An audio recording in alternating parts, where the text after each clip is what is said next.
Selamat pagi, saudara-saudara yang dikasihi Tuhan Yesus Kristus. Shalom. Shalom. Puji Tuhan, kita dipertemukan kembali dalam ibadah minggu ini dan masih dengan vibes awal tahun, masih dengan suasana awal tahun. Sepanjang bulan ini, di dalam bulan Januari ini, kita mau sama-sama belajar mengenai perencanaan dan perjalanan kehidupan kita, sebagaimana yang Tuhan akan ajarkan melalui firman-Nya. Kalau minggu yang lalu kita sudah sama-sama belajar bagaimana kita membuat sebuah perencanaan, bahkan Tuhan Yesus sendiri mengajarkan untuk kita mengikut Dia, kita perlu menghitung, kita perlu membuat sebuah perencanaan. Amsal 24 ayat 6 juga berkata, karena hanya dengan perencanaan engkau dapat berperang. Tanpa sebuah perencanaan kita sudah dipastikan akan kalah. Atau setidaknya di dalam kehidupan kita, tanpa perencanaan kita pasti akan mengalami kehidupan yang degradasi, kehidupan yang akan menurun dalam segala aspek. Nah, tapi minggu lalu kita juga belajar bahwa di dalam kita membuat perencanaan, kita perlu ingat bahwa kita adalah manusia yang terbatas. Sehingga kita harus terus bersandar kepada Tuhan, kepada kedaulatan Tuhan, sehingga di dalam setiap kita membuat perencanaan, kita tidak didasarkan dalam hati yang sombong dengan hati yang bermegah. Amin, saudara. Itu adalah ringkasan firman minggu yang kemarin. Nah, minggu ini kita akan belajar bahwa ternyata Tuhan juga membuat rencana. Kalau minggu lalu kita belajar membuat perencanaan, tapi minggu ini kita juga belajar bahwa ternyata Tuhan juga membuat rencana.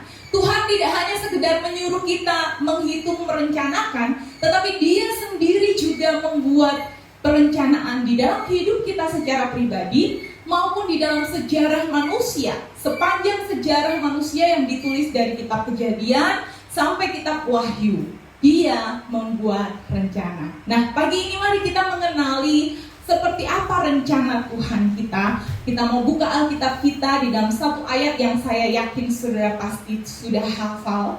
Dan firman Tuhan minggu ini saya beri judul Mengenal Rencana Tuhan. Yeremia pasal 29 ayat yang ke-11.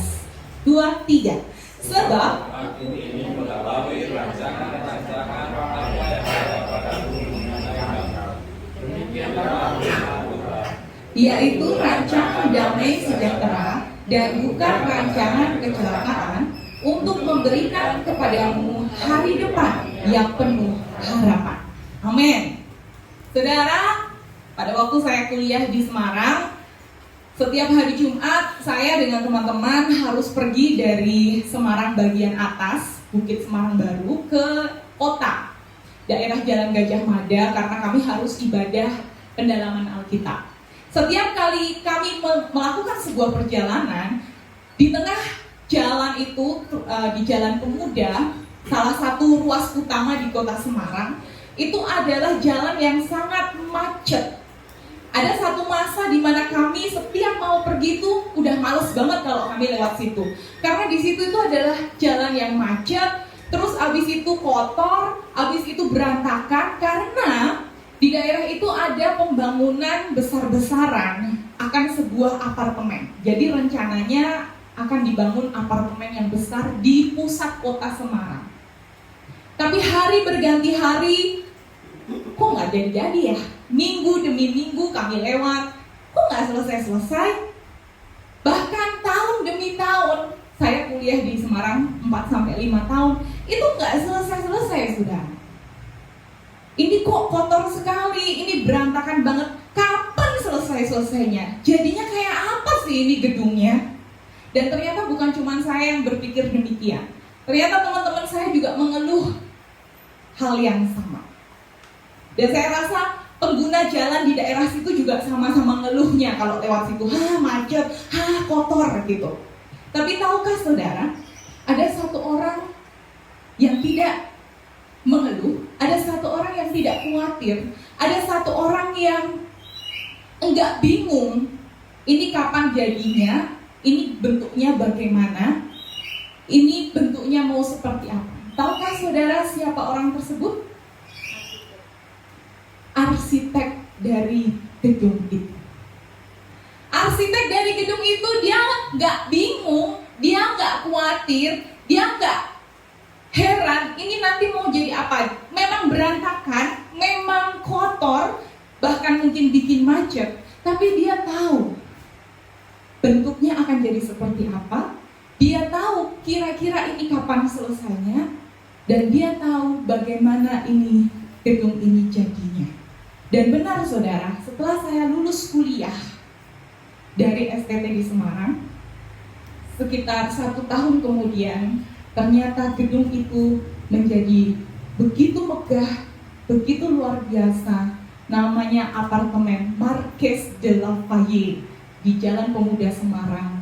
Dan pemandangan yang tadinya kotor, pemandangan yang tadinya berantakan, bikin macet, sekarang berubah jadi bagus, bahkan megah dan mewah.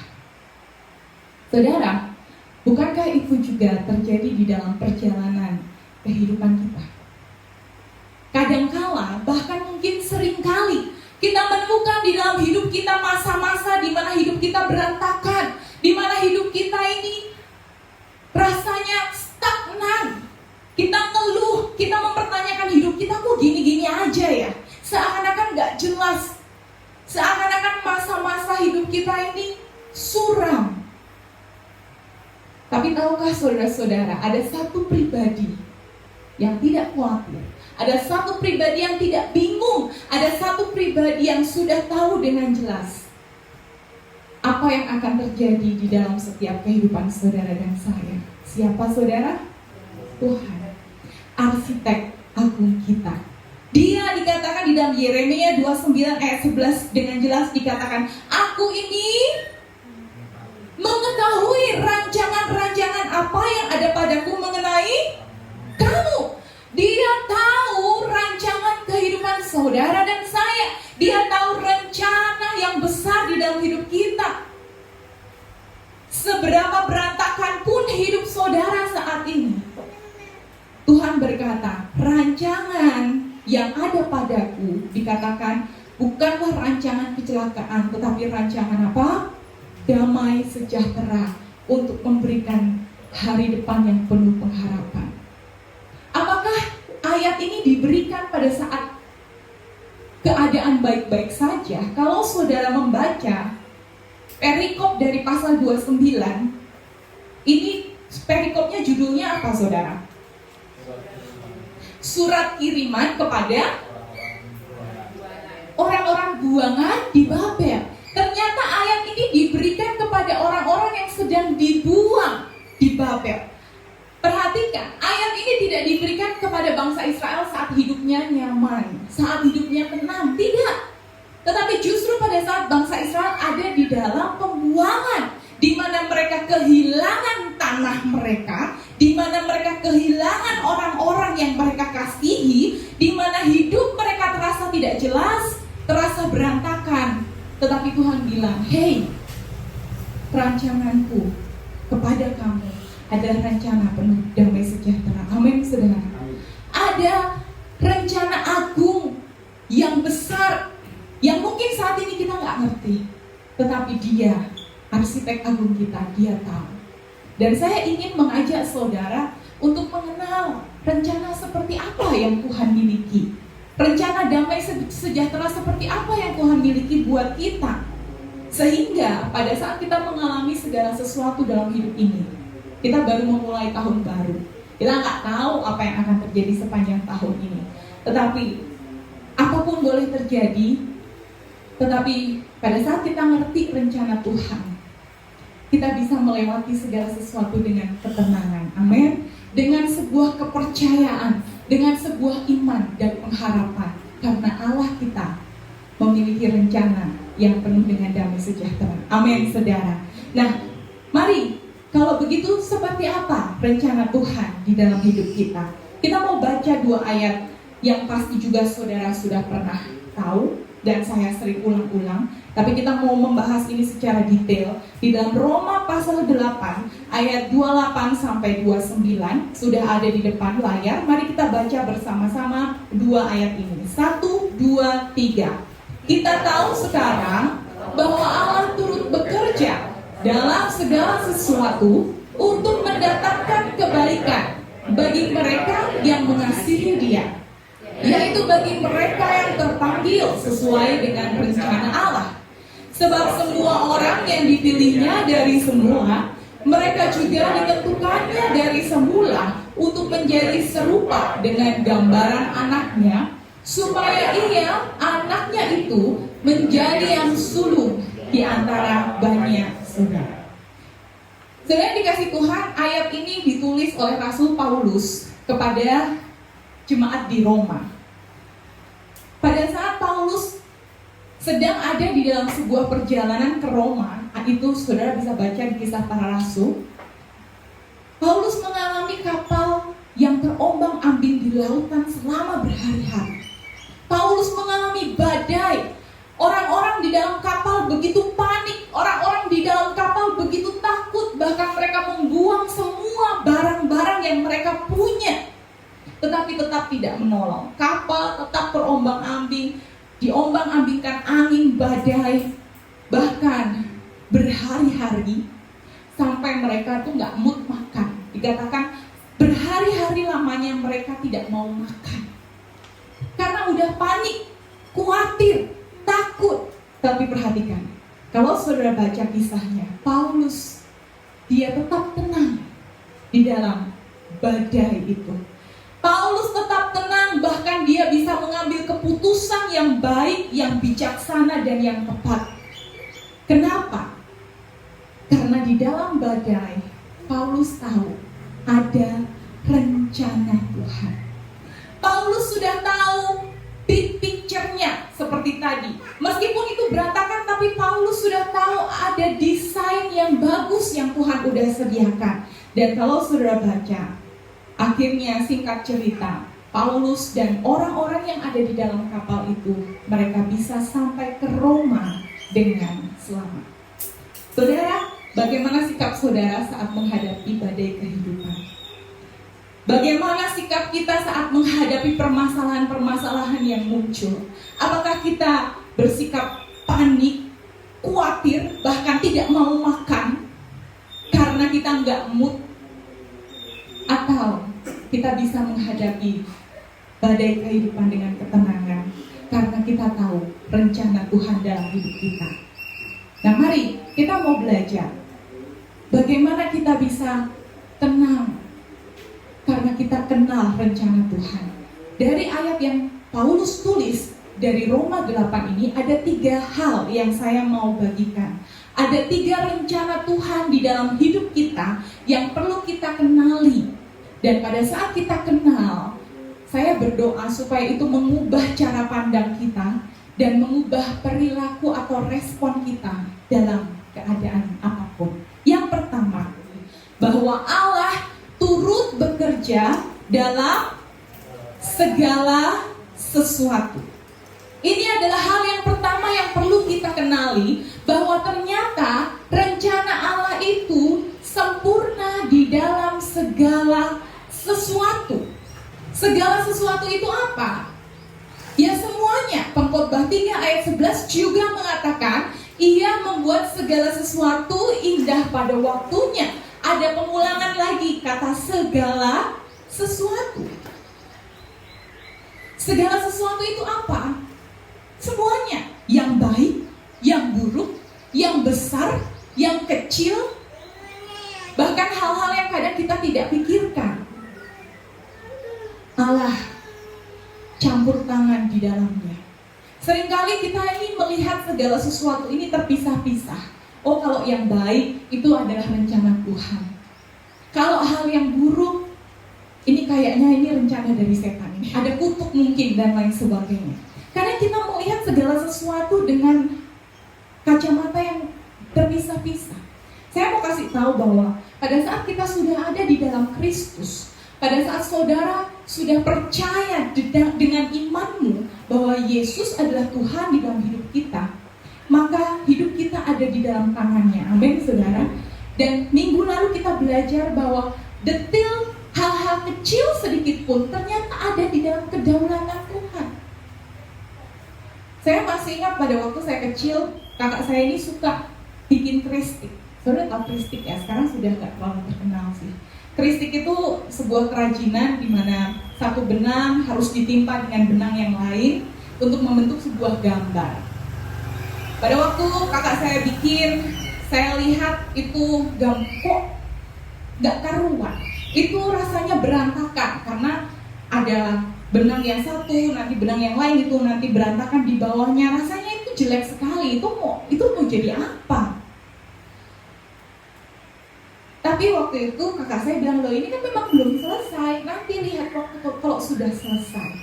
Dan benar saudara, beberapa lama kemudian, waktu saya tanya, gimana sudah selesai belum? Waktu itu kakak saya kasih lihat, ternyata gambar Tuhan Yesus lagi di perahu bareng murid-muridnya. Ini sudah jadi. Terus kakak saya mau kasih ke siapa gitu, saya lupa. Wah, kok ternyata jadinya bagus. Yang saya pikir berantakan, yang saya pikir jelek, ternyata pada saat sudah jadi, semuanya menjadi indah. Saudara dikasih Tuhan, Allah kita adalah perajut yang agung untuk membuat gambar kehidupan kita dengan lengkap dan dengan bagus. Tuhan perlu warna-warna benang yang berbeda-beda. Ada warna yang cerah, ada warna-warna yang mungkin kelihatannya gelap, kelihatannya hitam, dan kita ngeluh, kenapa ini terjadi dalam hidup saya? Padahal pada saat kita melihat, kalau kita mau menunggu prosesnya Tuhan sampai selesai, kita bisa melihat ternyata Ia membuat segala sesuatu indah pada waktunya. Amin, saudara. Dan itulah rencana Tuhan. Kalau kita memahami akan hal ini, kita tidak akan panik di dalam segala keadaan. Segala sesuatu, apakah itu mencakup pendidikan? Ya. Apakah itu mencakup keluarga? Iya. Apakah itu mencakup keuangan? Ya.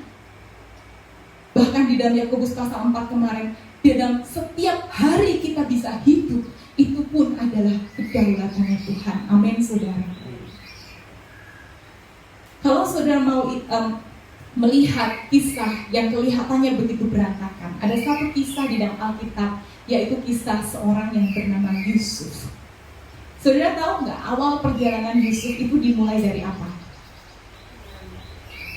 Dimulai dari? Ya, betul. Dimulai dari bapaknya nyuruh Yusuf untuk ngecek, bukan ngantar makanan. Kalau ngantar makanan itu Daud, tapi ngecek kakak-kakaknya di padang. Yusuf, kamu coba cek kakak-kakakmu yang ada di padang. Kelihatannya kecil bukan? Cuman disuruh pergi. Kadang kalau kita sebagai anak, saya sendiri dulu pernah jadi anak, disuruh mama saya, Tiur itu pergi beli merica. Itu kan rasanya dongkol. Lagi main, disuruh pergi. Tapi saudara, ternyata di dalam hal yang sekecil itu ada rencana Tuhan. Yusuf disuruh bapaknya pergi ngecek kakak-kakaknya. Kelihatannya remeh, kelihatannya kecil, tetapi dampaknya besar dalam hidup Yusuf. Ternyata dalam perjalanan itu Yusuf dibuang oleh kakak-kakaknya. Dia menjadi budak. Dia pikir sudah berhasil di rumah Potifar, difitnah lagi sama istri Potifar, dibuang ke penjara. Dan saudara tahu juga apa titik balik kehidupan Yusuf? Dimulai dari hal yang kecil. Pada saat Yusuf tanya sama juru minuman dan juru roti, kamu kenapa? Kok wajahmu muram? Hal yang remeh, hal yang kecil. Tetapi dari hal itu Tuhan bekerja. Tuhan campur tangan dalam segala sesuatu. Dan dari peristiwa itu, singkat cerita, Yusuf menjadi Perdana Menteri Mesir. Saudara, rencana Tuhan itu ada di dalam segala sesuatu dalam hidup kita. Amin, saudara.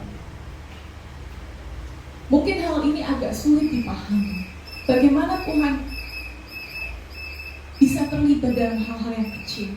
Tapi pada saat kita ada di tangan Tuhan, percayalah, rencana Tuhan sempurna. Bahkan di dalam kehidupan Yusuf pada saat itu yang kelihatan berantakan, yang kelihatan tidak ada masa depan lagi, pada akhir pada akhirnya, tolong bacakan satu ayat ini. Kejadian 50 ayat 20, tolong bacakan. Memang kamu telah mereka-rekakan yang jahat terhadap aku, tetapi Allah telah mereka-rekakannya untuk kebaikan, dengan maksud melakukan seperti yang terjadi sekarang ini, yakni memelihara hidup suatu bangsa yang besar. Wow, pada saat sudah selesai proses Yusuf berkata kepada kakak-kakaknya, kamu boleh merencanakan yang jahat sama saya, tetapi dia ada di tangan Tuhan. Dan Tuhan sanggup bekerja di dalam segala hal. Bahkan yang kelihatannya jahat sekalipun, Allah mereka-rekakannya untuk kebaikan. Amin, saudara. Apa yang kelihatan berantakan dalam hidup saudara saat ini? Mungkin saudara mengalami hal-hal yang buruk. Saudara mungkin difitnah, saudara mungkin kehilangan orang-orang yang saudara kasihi mungkin. Satu hal yang kita perlu pahami dari rencana Tuhan, saat kita ada di dalam tangannya, dia bekerja, dia campur tangan, dan rencananya sempurna dalam segala sesuatu. Yang kedua, apa rencana Tuhan itu yang perlu kita kenali? Yang kedua, Roma 8 berkata, kita tahu sekarang bahwa Allah turut bekerja dalam segala sesuatu, perhatikan yang garis merah, untuk mendatangkan kebaikan.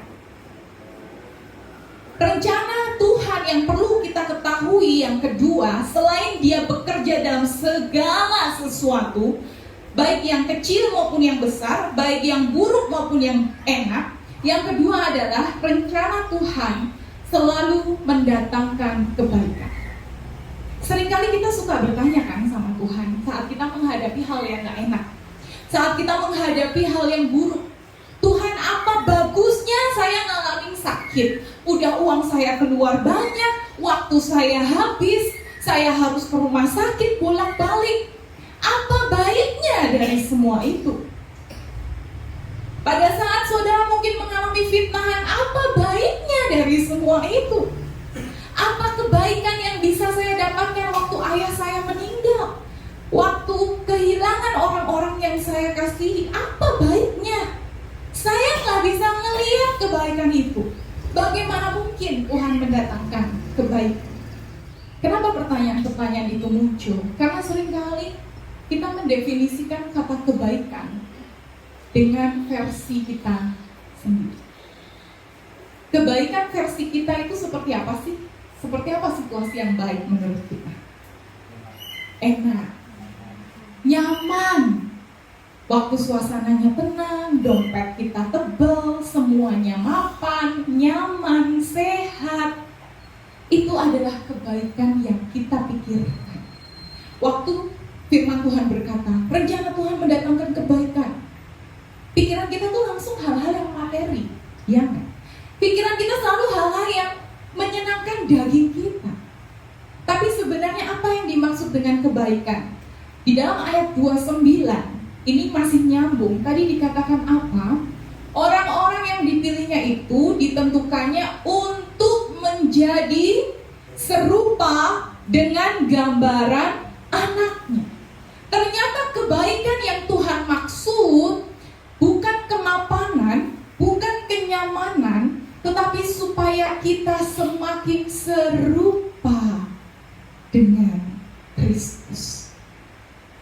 Karakter kita semakin diasah, karakter kita semakin diproses, semakin serupa dengan Kristus. Yang kita inginkan adalah segala yang baik, yang bagus, rumah yang bagus, mobil yang bagus, karir yang bagus. Padahal yang Tuhan pedulikan adalah karakter yang bagus. Kita berdoa, Tuhan, tolong agar rumahku bagus, Tuhan. Tapi jarang ada orang yang berdoa, Tuhan, tolong saya supaya karakter saya bisa bagus. Tolong saya supaya saya bisa memunculkan kesabaran yang lebih bagus. Tolong saya supaya saya bisa semakin murni, hati saya semakin tulus di hadapan.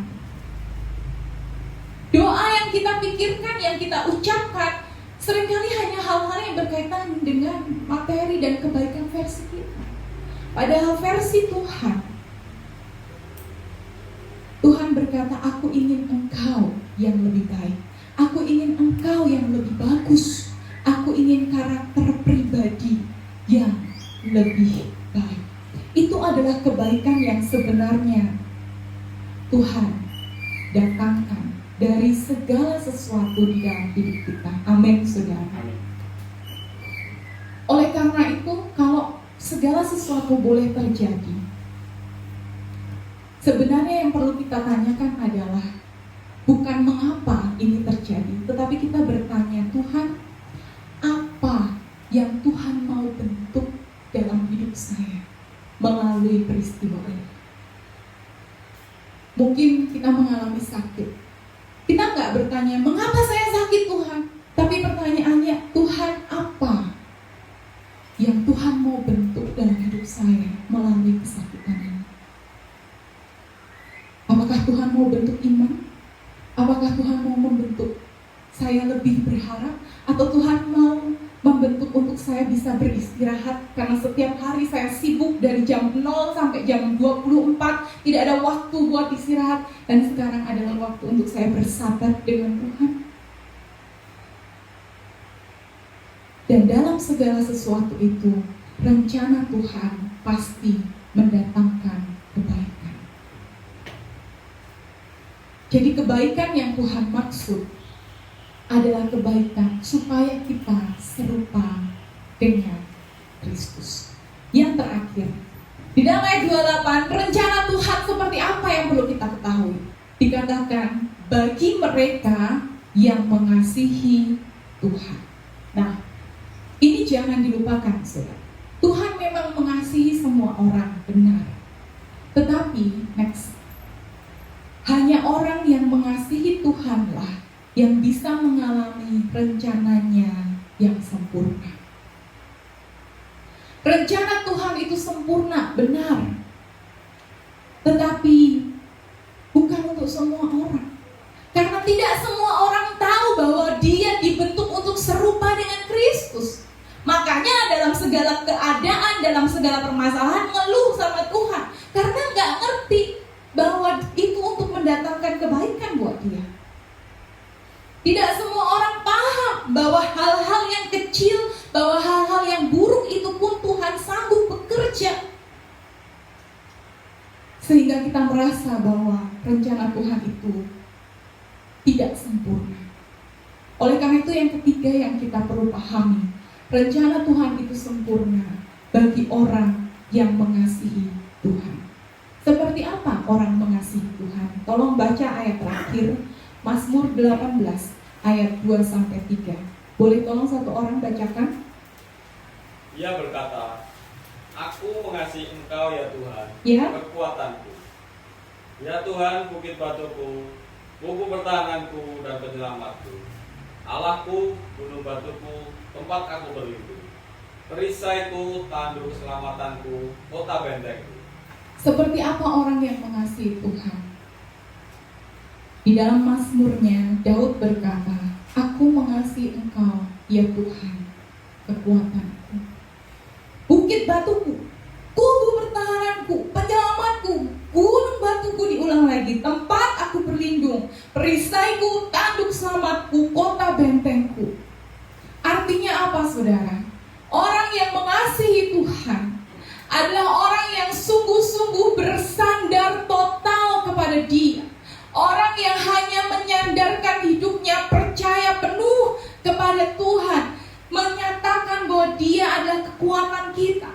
Hanya Tuhan bukit batu kita, hanya Tuhan tempat kita berlindung. Bukan keuangan kita di bank, bukan anak-anak kita, bukan orang-orang yang kita sudah mungkin rawat atau mungkin bantu, bukan jabatan kita, bukan tenaga kita, tetapi hanya Tuhan.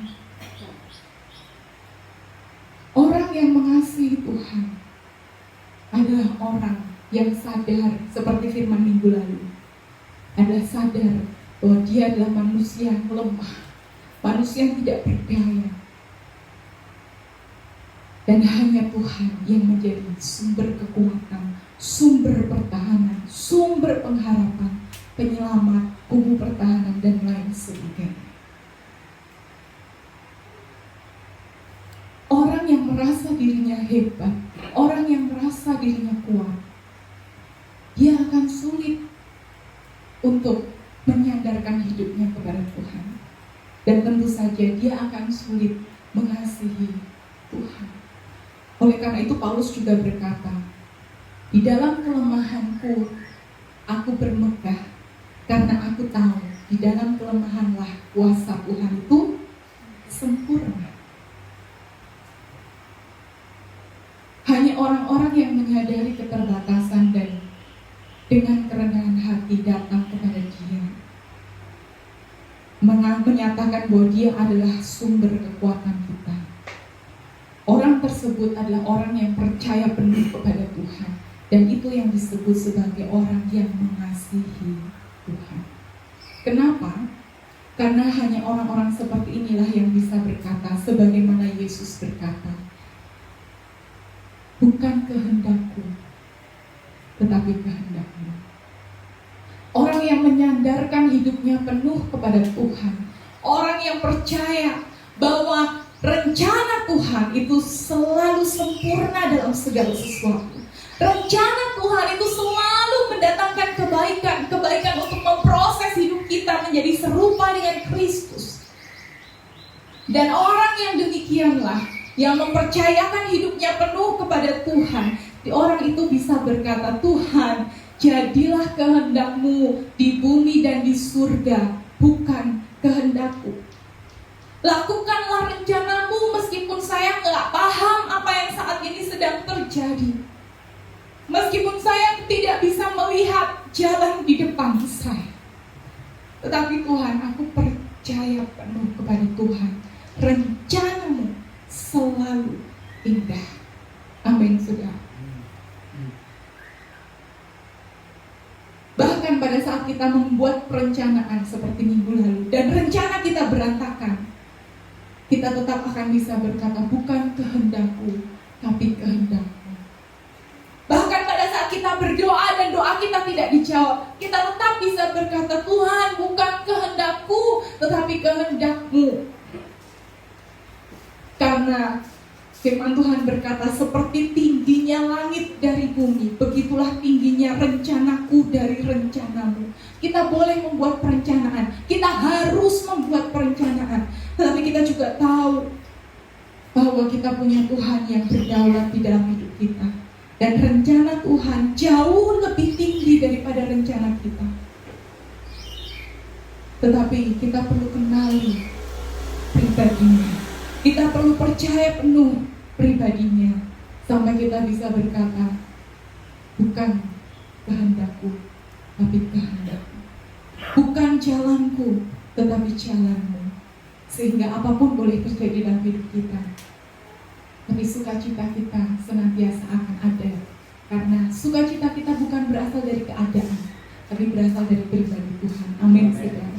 Tenaga kita boleh melemah, tetapi kita tetap bisa kuat dalam menghadapi segala situasi, karena sumber kekuatan kita adalah daripada Tuhan. Mari saya mau mengajak saudara semua pada pagi hari ini, masih ada di awal tahun, kita membuat perencanaan hidup, tapi kita juga sadar bahwa Tuhan punya rencana yang Yeremia berkata jauh lebih tinggi. Apapun boleh terjadi, tetapi satu hal, rencanaku adalah rencana yang penuh pengharapan. Kita boleh tenang dalam menghadapi segala situasi, kalau kita sadar, kalau kita kenal bahwa segala sesuatu yang terjadi dalam hidup kita ada campur tangan Tuhan. Segala sesuatu yang terjadi dalam hidup kita mendatangkan kebaikan untuk memproses hidup kita semua menjadi semakin bertumbuh serupa dengan Kristus. Oleh karena itu mari kita sandarkan hidup kita sepenuhnya kepada Dia. Mari kita mengasihi Dia lebih dari semuanya. Amin.